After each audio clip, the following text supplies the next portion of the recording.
Hello, this is Padge, and welcome to another episode of Padge Plays Retro Edition with the game Fantasy World Dizzy. Now, you can probably tell, and the reason why I've been away for a week is myself, my family, we've all come down with a cold, essentially. Thanks to my son. He started school.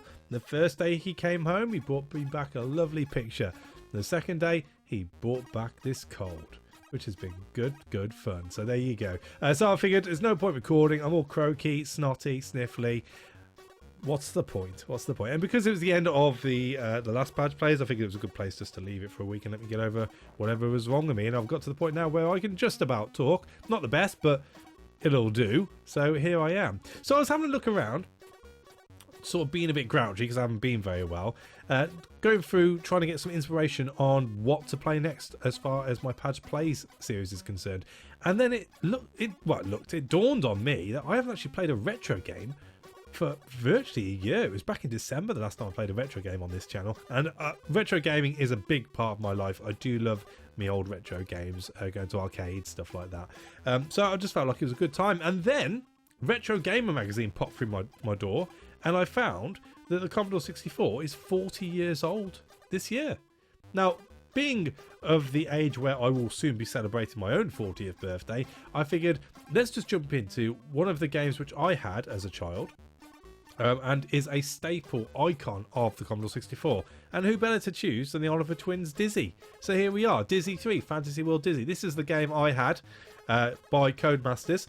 Had a lovely front cover to it. If I can remember, I will shove it up in the screen so you can see. But let's just jump into it. Let nostalgia take over a little bit, from my perspective anyway, and see how brutally difficult games were back in the day. So without further ado, I'm in jibber jam for a couple of minutes. Let's crack on, shall we? So here we are. Oh, look at those graphics. Beautiful. Look at him jump. He is happy. Now, a little bit of a background story with Dizzy 3. Both Dizzy and his girlfriend Daisy has been kidnapped by the evil wizard. And Daisy is, well, somewhere. And I'm stuck in the castle's dungeon, as it states at the top. So on us right now, we have a fresh green apple. Lovely jubbly. Excuse me. Sniffy. So, what do we do? I mean, we've got a jug of water, we've got some bread, we've got a fire, and we've got, a dead person. Because it's coming up to Halloween. And, looks a little bit like Shrek.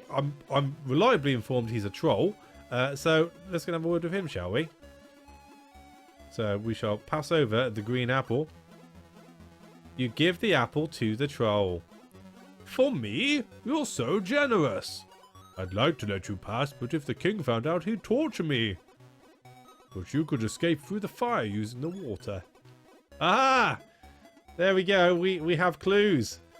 We also have a jug of water, and if I move a little bit this way, a stale loaf of bread. So, onwards and upwards. Now, with this game, we have 3 lives. When you die, that be it. You have to start from the very beginning. This ain't no walkthrough. Let me tell you now, this is not a walkthrough. We are not going to be seeing elite skills applied to the Dizzy game here. We're probably going to die a lot, but that's part and parcel of the game. This is what we had to deal with back in the day. None of this quick save bollocks. It was just straight into it. I'm grouchy. I shouldn't be swearing. I do apologise. I'm not very well. Right, so jug of water. You throw the jug of water onto the fire and the flames are quickly quenched. Personally, I'd probably say doused, not quenched, because you're not quenching the fires first. You've put it out, but hey ho, let's not pick it apart too much.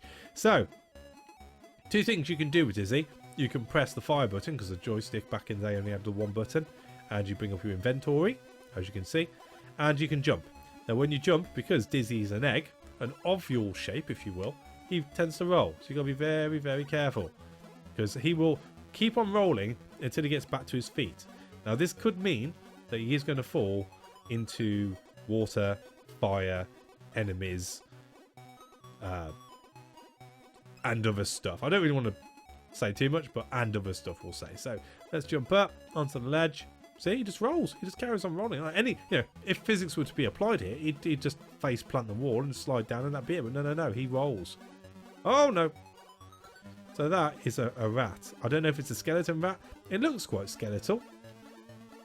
But thankfully, he don't like any stale loaves. The ravenous rat eats the loaf and runs away. Be gone with you, evil one.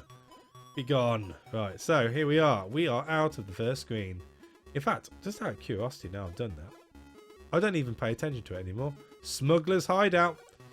In the Smuggler's Hideout, we have a rock. Not the best of smugglers, but never mind. So up we go. Now, as you can see, we're in the entrance hall. Although there isn't a door, but we won't hold that against us. If we roll up here, we can look at this beautiful green picture up here. What does it say? You look up at the picture. It's you in The Last Adventure, Treasure Island Dizzy. Now, I do have the 3 original games for Dizzy. There were more, plus puzzle games and whatnot. Boat and Portcullis. But only the first 3 games were actually produced by the Oliver twins. All the rest were done by outside sources, I believe. You throw the lever to the on, but it breaks. Oh, Z, no, Z. Well, you take into consideration this is fantasy. That is an electric portcullis just there, working. Because if that was broken due to levers and whatnot, I'm pretty sure it wouldn't carry on doing that. But hey ho, up we go. And this is... Da da da da! A coin. There's lots of them. Never found them all. I believe if you find them all, you have the good ending, the proper ending. Whereas if you don't, well, you don't. So that being stated, we have over here Dizzy's cousin. His name's Denzel. What are you doing here, Denzel? Don't you know it's dangerous? Hey, stay cool, Diz. I saw the king leave and thought I'd check out the castle. But Daisy and I were caught. I was thrown in the dungeons and Daisy's been taken to the wizard's castle. Oh, we wondered where you'd gone. I'm too busy to help, but here's the rope you lent me last week. What a guy. Thanks, Denzel. I mean, we're in mortal danger and you hand me a rope to hang myself. Good times. That'll do. That'll do.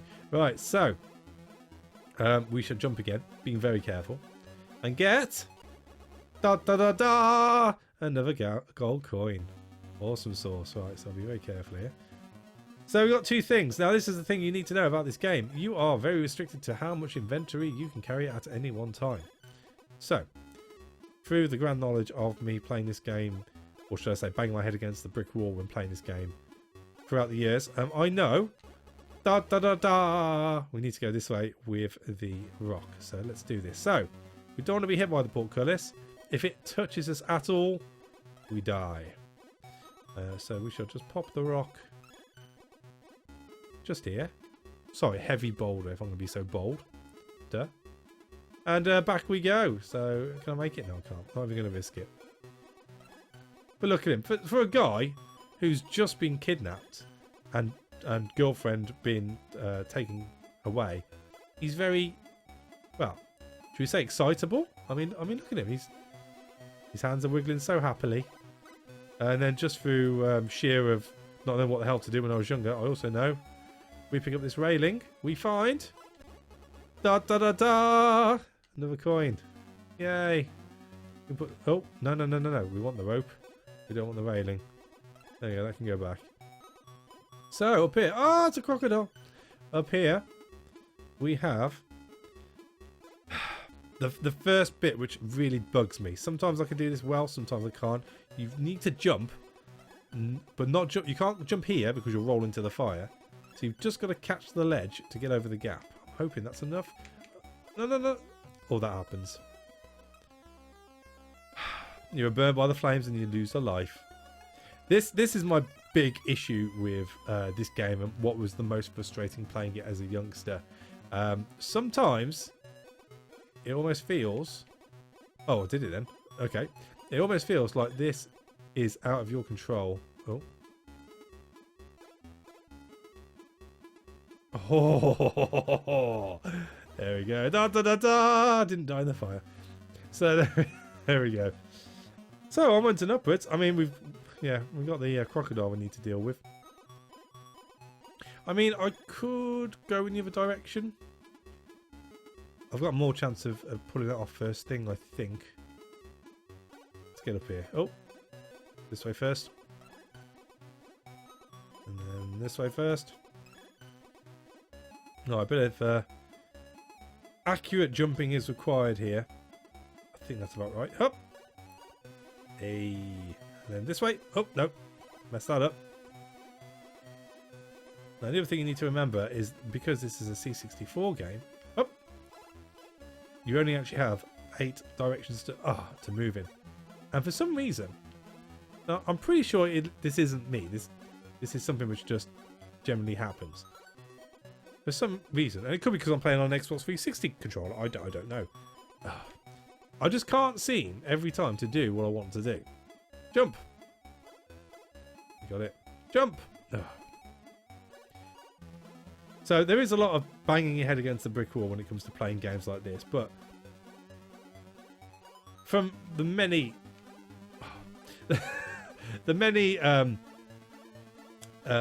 sort of articles I've read on games back in the day, be it, oh, I did it. I'm just going to jump up, see what's up here. Yeah, we're good. From back in the day was it was stated that a lot of this was made like it was. Don't need the key right now. Was made like it was because the games themselves were relatively short. So this was more to sort of... There it is, that's what I need. Nice. So games were made ridiculously difficult just for the replayability value. Oh no, I'm good there. I've got to be careful off here. There we go. Which I dig, but I think at times they may go a little bit beyond the pale when it comes to how difficult they are. But that's just my subtle opinion. I mean, another common thing stated by developers is they always made it so they found it difficult without fully understanding that it's difficult, or it's not that difficult for them at the time, but it's difficult for your average player because they're not working with it day in, day out. Bone. Leg it. Come on. Take the bone.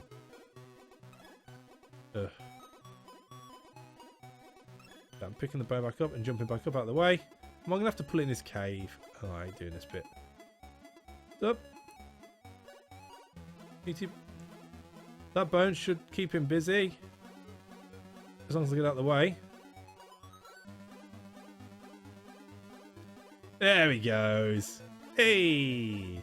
Always hated that as a child. It always seemed like he ran at me quicker than what apparently he does. So glad to have got past that on the screen. Right, so this is a little bit difficult as well. So with this one, whenever you come out of here and the bird isn't behind the clouds, he comes at you, which obviously isn't ideal. So let's get past that quickish and drop this boulder into here. You push the rock into the river and it displaces the water, raising the level. It does, I promise you, it does. Back under we go. Let's go pick up that coin first. Da, da, da, da. Don't attack me, please.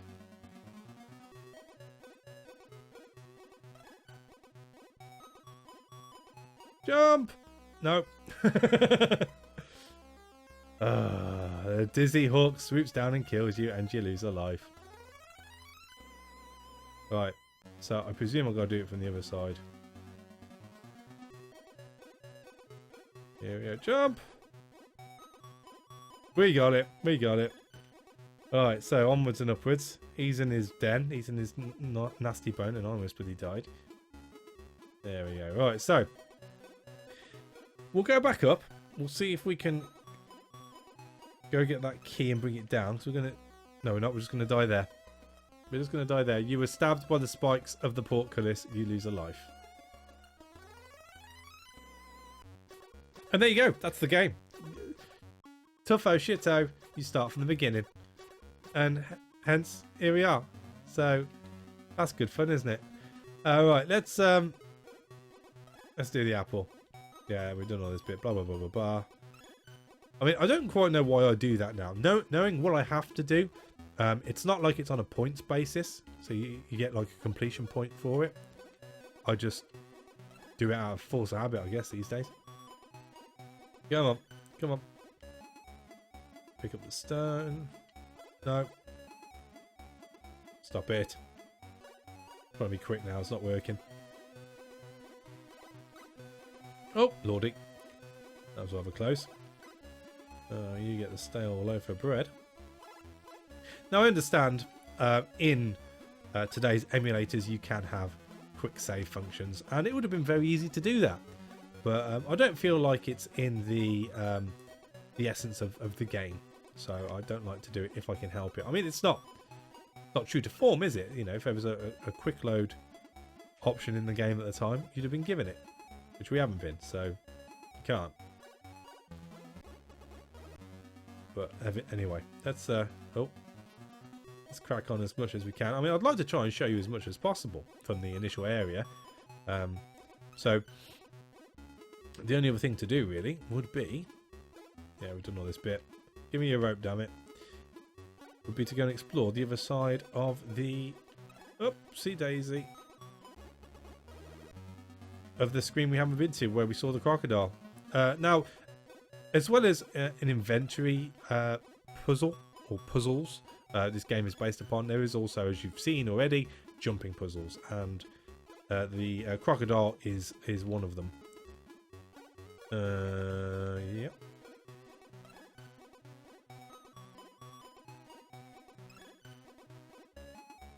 What do I want to drop? Hey man, I just want the gold coin. Ugh. Okay, I'll put this over it. So, yeah, I've done the dizzy bit. Can I drop you here? I just want the coin, man. There we go. Butchered that. Let's pop the railing back.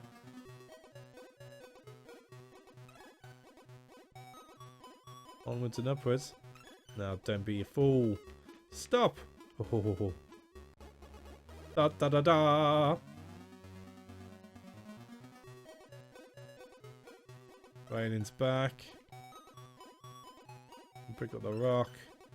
Go and get the coin. Learn my lesson. Gonna wait this time. Da da da. I'll pop the rock here. Okay, so let's go and have a look-see at the other side. Now, with this, once this is done, this is one of the meanest jumping puzzles ever at the start of a game. I feel, in my experience. But before we do that, you can see this here. This is whiskey. Now, this is one of the, what's the best way of describing it? Red herrings of the game. It is an item in itself. You can pick it up. But once you pick it up, you are lumbered with it. If you were to put it down, Dizzy decides that it's too good to pass up, and rather than put it down, he'd like to drink it, which means at times, randomly, you will move. Now, as you can see, there are hazards on every screen in this game, including the snappy happy gator. So, invariably, you need to not pick it up. It's there to tempt you, thinking it might be useful, but it's not. It's there to make your life utter hell. Now, this does a count of 3. I need to jump on 2. 1, 2, 3. Jump again. Jump! Why didn't you jump? Fell in the water and drowned. Yeah, I understand that. Do eggs sink? Or do they float if they're raw? Don't know. 1, 2. Jump. Hey! Right, so we're here. Now we need to jump on and put the rope around its mouth. You nimbly tie the rope around the gator's jaws. So there we go. We don't have to worry about being munched upon now. Literally just have to worry about the jump itself. So let's crack on, shall we? There's not a lot I can do over here. Just make you aware. There is a dragon. He fires stuff at you. But we can't get that yet because it's on the other side of that big dip with the water. So, hey ho, never mind. But hey, there's a dragon in the fantasy game. Right, so we at this point need to go back up to go and get that bone. I'm not carrying anything at the moment, am I? No. I could probably go and bring the key down as well. Da-da-da! Right, so I actually made the alligator part look quite quite easy. But apparently jumping off the edge of a table is difficult for me. So here we go. Let's see if we can do this first time. Nope. Of course not. Of course not. Right, I'll try this again. Up.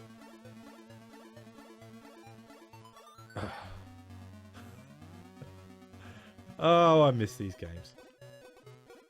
But yeah, I think from a thematical point of view, if I remember rightly, I actually picked this up in the newsagents. There was a time where in the UK you could go to most newsagents or petrol stations or even to Boots, which today, Boots being a... that's not good. Boots, if you're unaware, in a different country and all that, is a like a big pharmaceutical cosmetic type shop in the UK. We could even go to Boots and buy Commodore and Spectrum games, which is bizarre if you think about it. Stop it! And I remember, I think, pretty sure, I actually got this from the newsagents just around the corner from where my grandma lived. And I believe it cost $2.99, which in the grand scheme of things today isn't anything at all. Back then it was classed as a budget release. But I think you could pick it... Oh my god. You could pick it up for around about $1.99 at one point. I think it was classed as the Hit Squad label at that point. But don't hold me to that, I'm not quite sure. But I don't know if it was ever, because it was Codemasters, I don't know if it was ever released in like a big box or anything like that.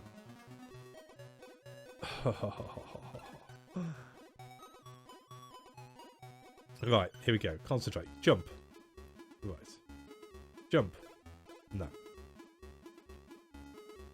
Oh, this is riveting viewing. Jump. Jump. Oh, we got it. We got it. We got it. I had to change my grip. Right, so let's go and get this key.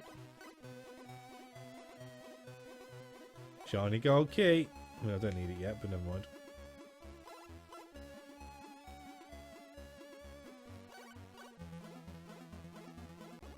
Da da da da! Did the jumping puzzle. And we got the bone. Let's go do this.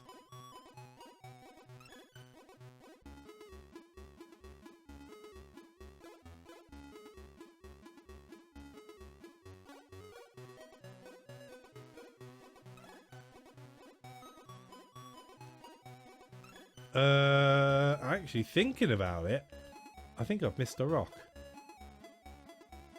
Let's leave the key here. Come back for that in a bit.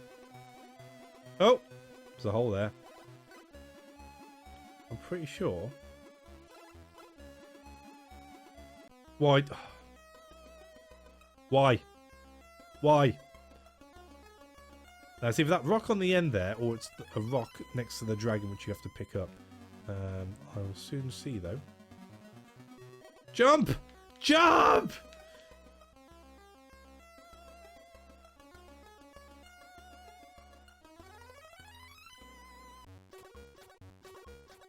So there you go.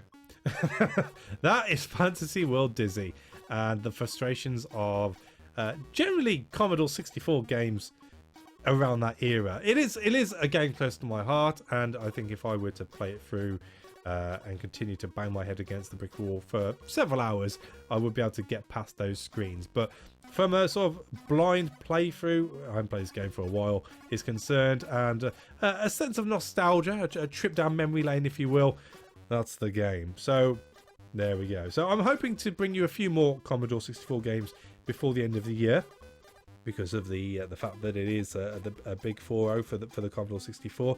I will have a look through my huge library of ROMs, see what's available, see what piques my interest, and I think I'll make a good episode and, well, present them to you. But for now, thank you for watching. As always, a like is appreciated, and I'll catch you on the next one. Take it easy.